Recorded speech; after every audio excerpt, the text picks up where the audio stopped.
Nagsalita na si Pura Luca Vega. Dahil nga sa kadami-daming mga cities na nag-declare ng persona non grata sa kanya.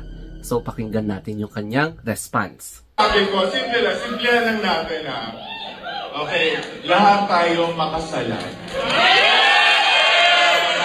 Hindi tayo perfecto. Tama? Ganun pa man, do unto others what you want others to do unto you. Do not do unto others what you do not want others to do unto you. Golden rule lang po yun. Ayun. So, para sa mga ibang lugar na gusto pang mag-persona dyan, dagdagan nyo pa.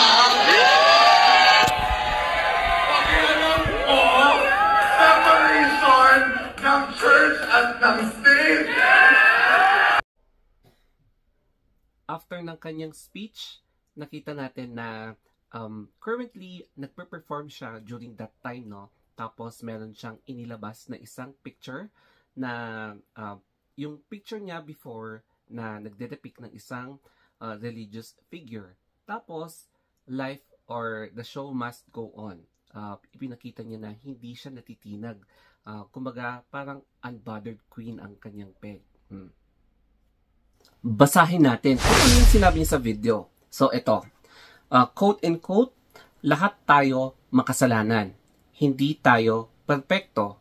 Gayunpaman, do unto others what you want others to do unto you. Do not do to others what you don't want others to do unto you. Golden rule po yan. So, para sa mga ibang lugar na gusto pang mag-persona non grata dyan, dagdagan nyo pa. Pakialam ko, there's a separation ng church at ng state. Tignan naman natin yung isang clip. Isang clip, same event, pero may mapapansin kayo na iba sa kanya. In which yung kanyang makeup, yung style, tsaka yung damit. Hindi na yung nagpo-portray ng isang religious image. Di ba? Isang religious na leader. Na yun yung isang reason kung bakit siya pinupuna. And ang daming nag-declare ng persona non grata na until now, nadadagdagan pa rin, no? If I'm not mistaken. So, yun yung tatalakayin natin mamaya. But then, let us focus first dito sa second clip na to. So, mapapansin nyo na hindi talaga siya natitinag, no? Wala, parang unbothered queen talaga siya.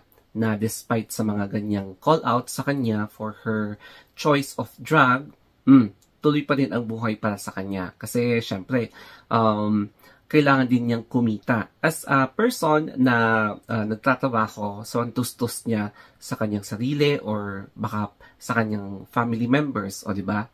And yes, this is one of her challenges as a drug artist kasi ito yung isa sa mga pinakamatindi na criticisms na na-experience niya. Pero kung titignan nyo nga naman, unbothered queen talaga ang peg niya. Let's make a recap sa mga places kung saan siya nadeklarang persona non grata. So, ito yung list: Manila, Laguna, Cagayan de Oro City, tapos Bukidnon, Nueva Ecija, Florida Blanca, Pampanga, sa General Santos City, Toboso Town, Negros Occidental, tapos sa Cebu City, Occidental Mindoro, Dinagat Islands. Tapos, correct me if I'm not wrong dito ha, parang kakadeklara din ang Bohol, tapos Lucena, tapos Marinduque, tapos Mindoro Oriental. So, correct me if I'm wrong dito ha. So, may nadagdag pa. And I'm sure baka meron pang madadagdag dahil sa kanyang statement. So, tignan na lang natin kung aling place ang maidadagdag pa. Ano nga ba ang persona non grata?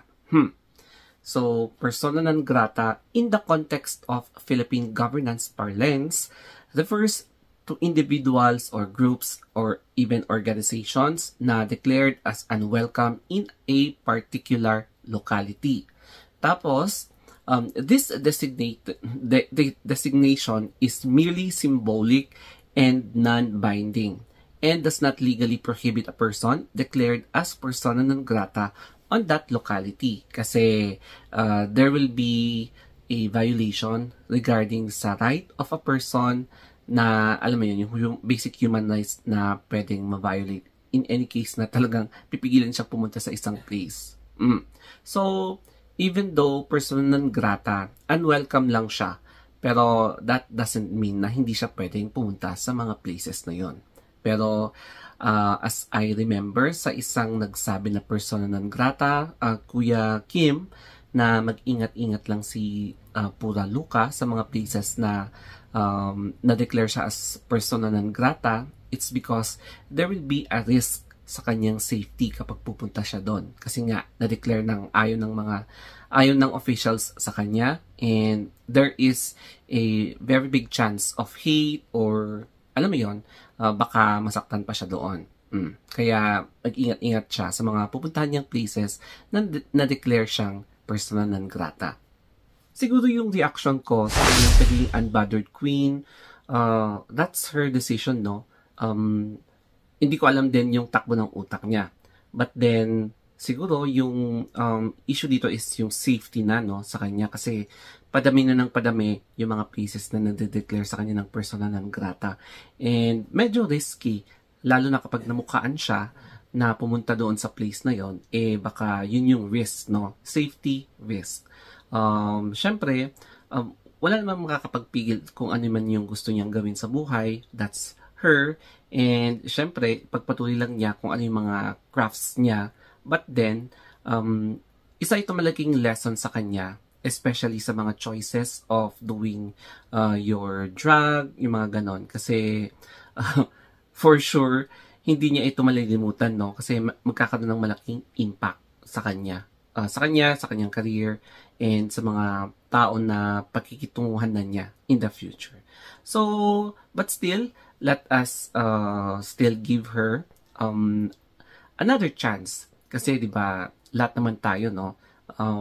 Makasalanan, we are not perfect, and why don't we also give chance sa mga people na alam natin na mag-i-improve, can do better, and magkakaroon ng mas maganda pang decisions in life. Okay, so that's it. Ladies and gentlemen, no hate, pero let us still give considerations. Thank you guys, and have a nice day.